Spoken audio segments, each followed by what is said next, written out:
What's up, everyone? Welcome back to the Heel Deal podcast. You're back with your hosts, Ben and Zach, as always, and it's a sad one, folks. Zach, you tired of getting beaten on last-second buzzer beaters yet? Yeah, I am. I'm pretty sure everybody is.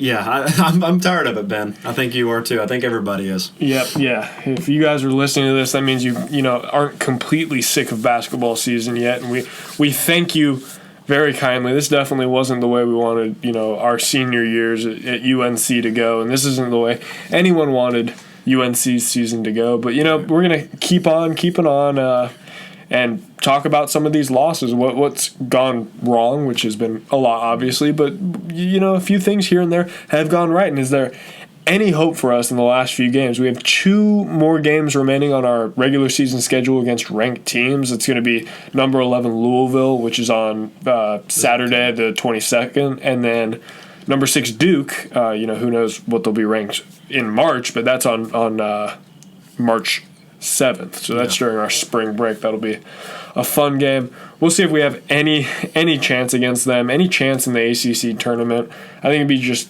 the most comedic thing that's ever happened in sports if somehow we suck the entire season and then run the table in the ACC tournament. Yeah, you get an automatic bid if you win it. So that would be our only chance now, and that's changed a little bit since the last time we spoke, guys. Because I think last time we talked, it was right before the Duke game, so there was still a chance we get into the tournament if we win that game and win a few others that we've obviously lost in the past week or so. But yeah, we'll see what we can do. Yep. But before we get too deep into that, let's go through the rundown as always. And yeah, this is fun because we're kind of in the beginning of the seasons for a lot of different sports, so we're just going to rally them off right now. And of course, we are the University of National Champions, so a lot of our teams kick butt right now. So women's tennis, they just played the ITA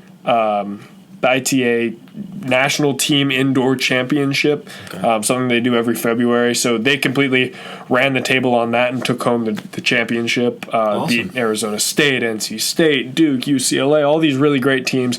They killed them.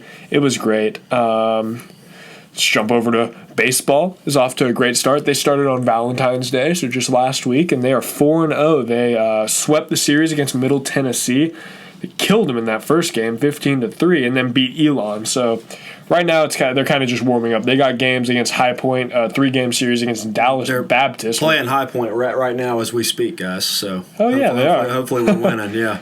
But yeah, Dallas Baptist University, which I didn't realize existed, and I didn't either. And North Carolina A&T. So then they're going to go to the college, Cambria College Classic, where they play Minnesota, Iowa, and Purdue. Yeah, so they're ramping into their season. It's the baseball version of the ACC Big Ten Challenge. Yeah, exactly. But that should be fun. I mean, it was an entertaining season last year. It ended poorly, obviously, but they could do well this season. Men's lacrosse, they started up in the first of this month. So right now they're 3-0. With wins against Colgate, Mercer, and Lafayette. Unfortunately, Mercer could not avenge their football team from the railroading they took to us, second to last game of the season. In the pouring rain.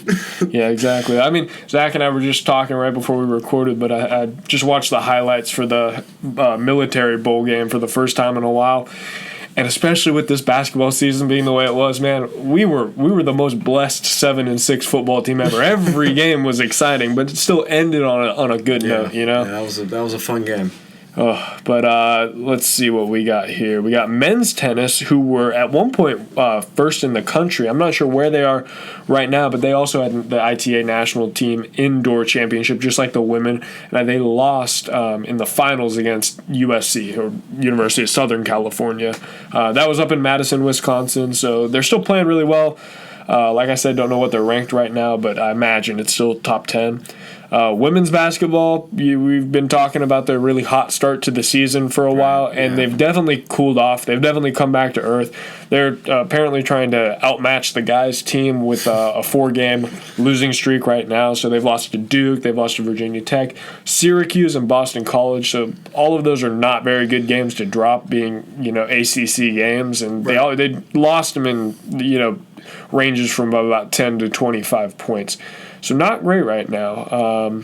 we'll see if they can rebound because they're 7-8 right now in the ACC, and it's not going to cut it when it comes to the women's NCAA tournament. So hopefully they can turn that around. Women's softball, like I said, all these sports are happening right now. Right now. I mean, they're starting the season in a middling fashion. They're 6-5. They lost to Alabama to open the season. They were number 2, but then they beat number 2 Alabama. They lost to Florida State, beaten Detroit Mercy twice. All these games. They had the ACC Big Ten Challenge, which I didn't realize was a thing in softball.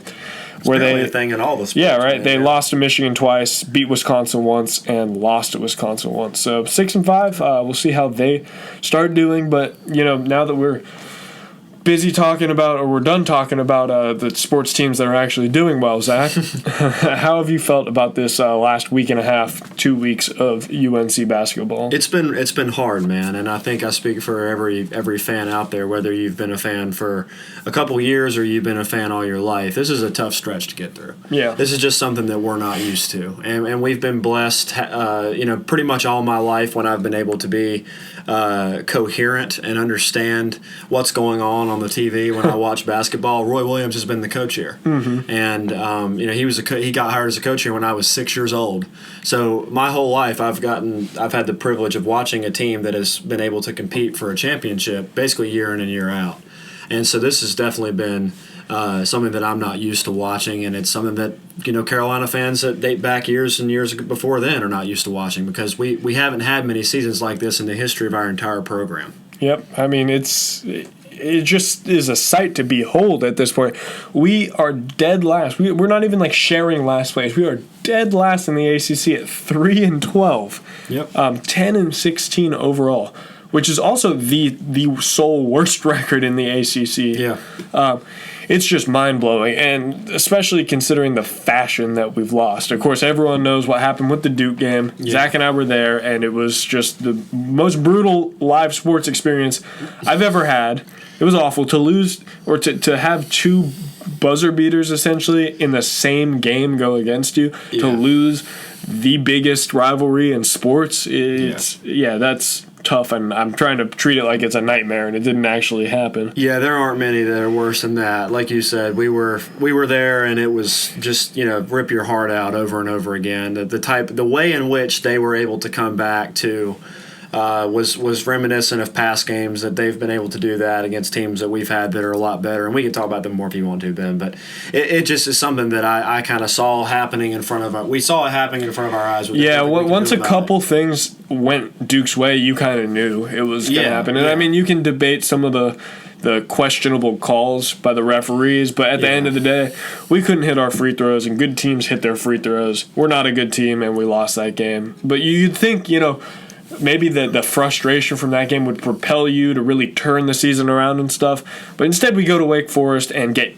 killed, basically. We lose by 17 points to the team that's second worst in the ACC. So that was just absolutely demoralizing. Then we bounced back and played a good game against UVA and lost on the last shot. On the buzzer beater 3. Yep. Yeah. And then ridiculous. Maybe we'll turn it around. Maybe that'll fuel us. No, we lose to Notre Dame on what was essentially a buzzer beating 3. There was about a second and a half left, I think. Yeah, and that one felt even worse than the Virginia one, if you ask me. But both of them, as soon as the ball got kicked out, I know. You just know it's going to happen. You know it's going to we can't hit anything. Yeah, you can't make this shit up. Yeah, know that the other team's gonna hit it. And at this point, I was watching that game with my mom, I think, and she was like, "Oh, I'm so sorry," and I'm like, "Mom, I don't feel pain anymore."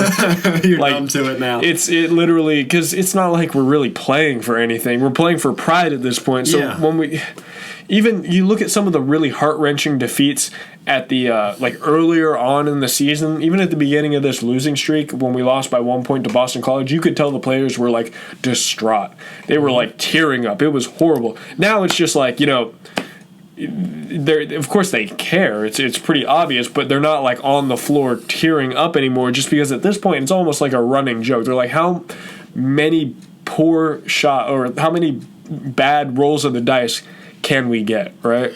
Yeah, I mean you're right, and like you said, they're demoralized by it. I even saw Brandon after the Notre Dame game when that guy hit the shot. He just kind of grabbed the ball and just kind of slammed it down on the ground in frustration. And I'm thinking to myself, man, I don't know.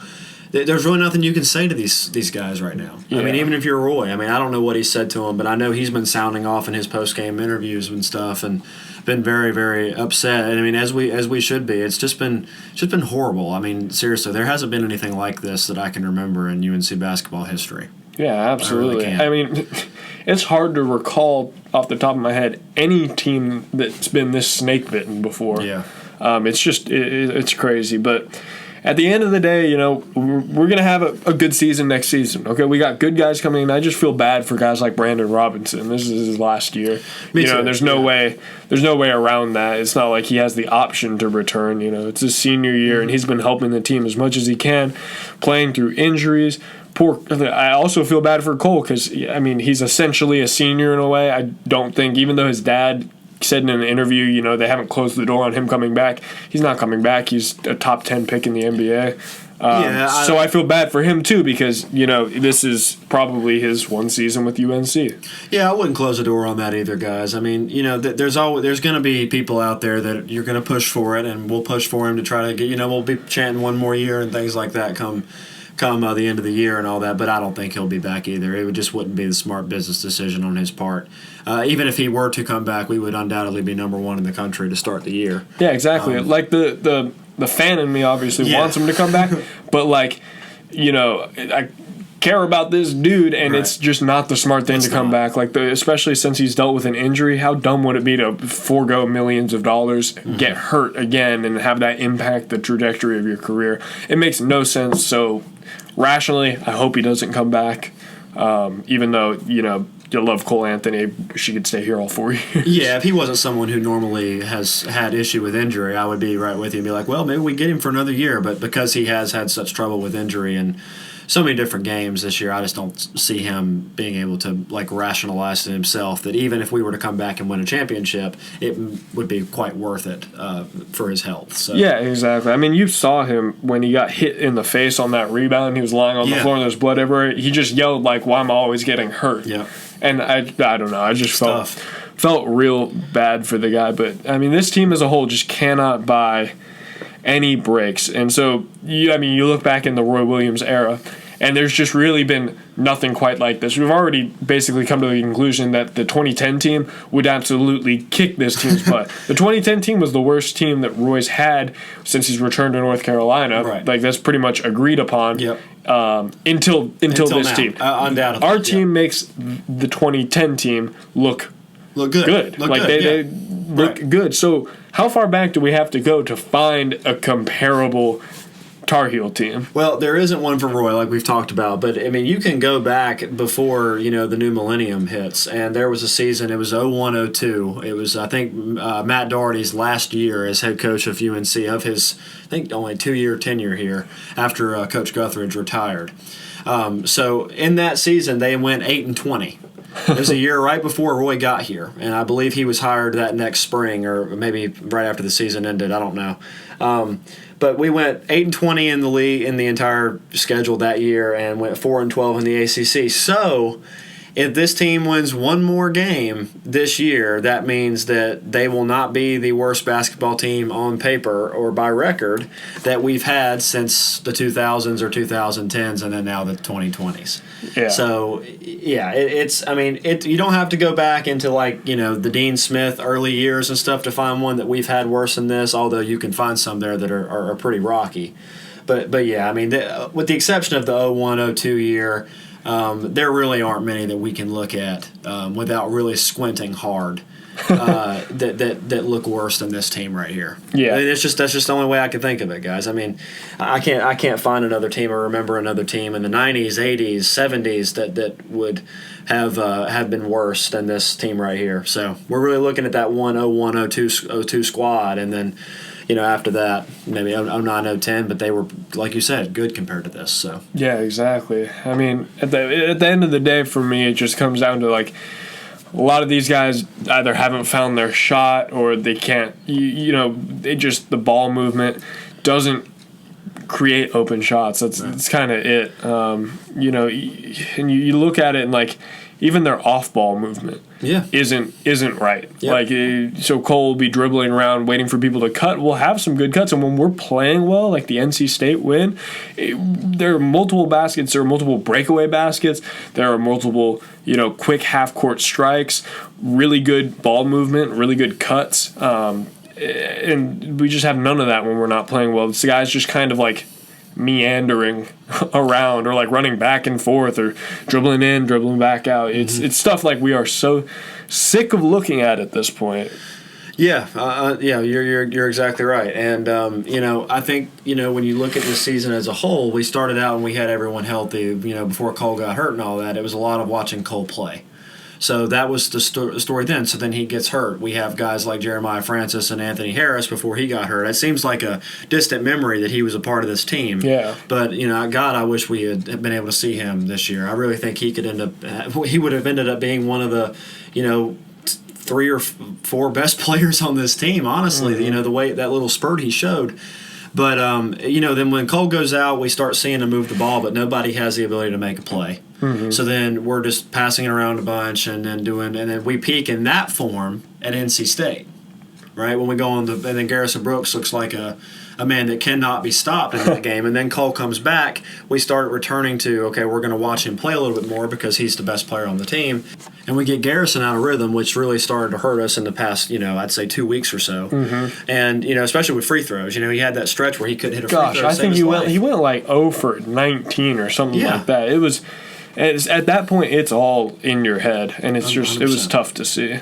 So yeah, I mean, then when Cole coming back, obviously we I think we're a better team talent wise with him, but you can make your argument about better team as a complete unit with or without him. I think it's fair to say because I don't know. I just think with him out there, he requires the ball so much, and he's the only one with really enough talent to make his own play that it keeps the other guys from ever getting a chance to get into a rhythm. Yep. And against Duke, that was a little different. We looked, I think, better than we have all year against Duke, but it didn't end up mattering in the end. But that's we can save that sob story for a later time. But yeah, exactly. So I mean, at this point, the state of the team is that we have lost 6 games straight. We've lost 11 of the past 13 games.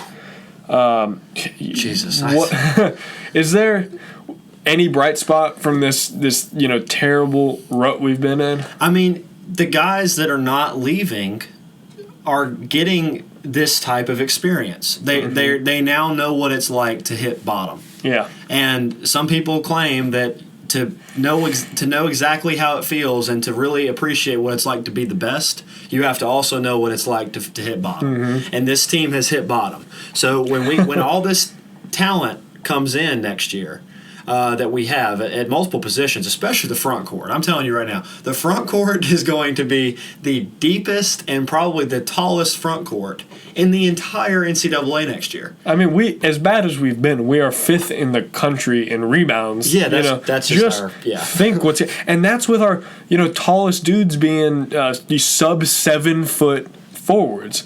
Garrison's only 6'10"? Garrison's like 6'9", man. Oh, and then Armando's 6'10". Yeah, Armando's 6'10", yeah. That's crazy. So imagine once we get like a 7 foot Walker Kessler in there. 6'10" Daron Sharp. That's a freaking athlete. Man. That's why there's just so much optimism. Yeah, right. And then Caleb Love too. He's looks like a slasher 3 or 4 guard, and he's 6'6". And then 7. of course we have another year of Leakey's development. Right. Leakey's been really good on the boards. He's finding his stroke a little bit, and then Garrison's going to be a senior, so hopefully Garrison can really hit his pinnacle and kind of flush. I mean, look at him this season right now versus last season. You can see a ton of development. Yep. I mean, he leads the team in points and field goal percentage, but there's still a little bit of inconsistency. Right. If he can iron out that inconsistency, man, on paper we just look really good. Yeah, we do. We do. And then we get R.J. Davis, too, a guy who's supposed to come in and be a really good scoring guard for us as a freshman. So, I mean, the front court's going to be unbelievable. Next year, I'm not worried about going down the road. But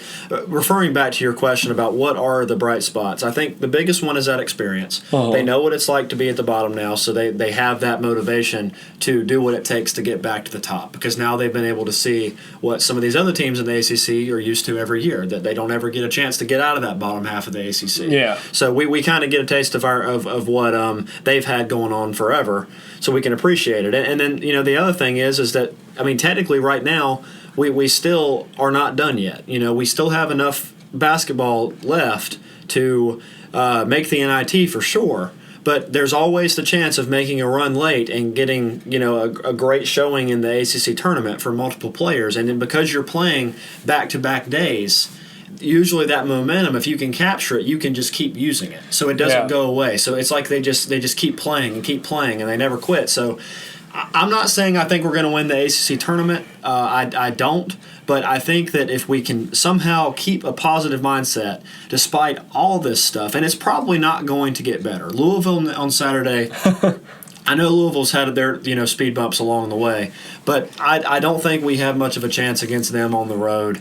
NC State here next Tuesday, I think we got a chance to win that one because it's State and it's at home. Syracuse will probably give us absolute fits with their zone.